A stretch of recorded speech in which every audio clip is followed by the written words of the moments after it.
Il a signé les chansons parmi les plus populaires de la variété française, pour lui ou pour les autres.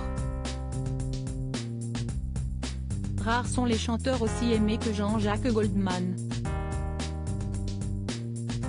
Ce 31 décembre 2022, l'auteur-compositeur arrive une nouvelle fois en tête du classement des personnalités préférées des Français du Journal du Dimanche.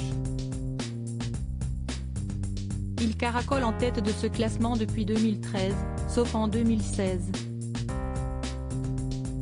Un véritable exploit si tant est que, depuis plusieurs années, il fait tout pour se tenir loin des caméras, au grand dam de ses admirateurs qui ne désespèrent pas de le revoir un jour sur scène.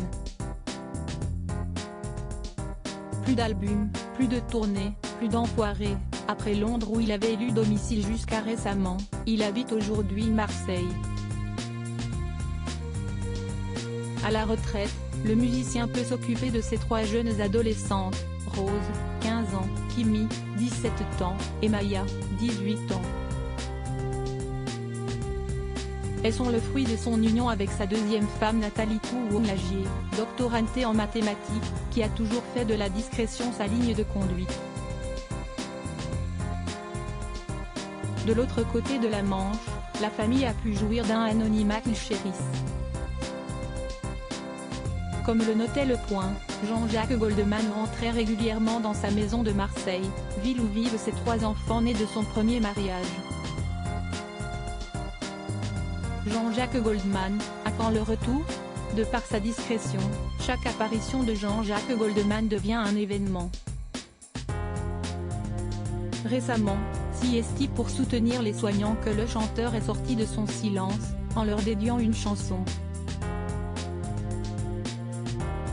Hugo Frey, le mythique interprète de Santiano, a aussi donné des nouvelles du chanteur en déclarant avoir reçu sa visite dans un studio d'enregistrement de Londres. Les fans, eux, espèrent toujours un retour en bonne et due forme.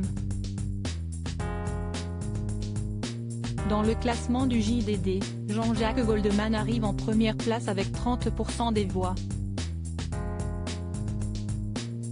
Le journal précise d'ailleurs qu'il occupe cette place pour la 12e fois et que de ce fait, il devient le 3e Français le plus populaire de l'histoire du classement, dépassant Yannick Noah, 11 fois premier.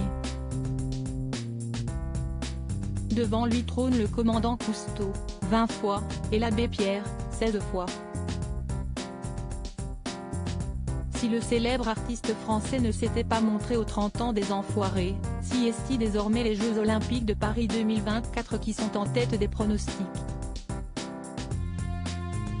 Affaire à suivre.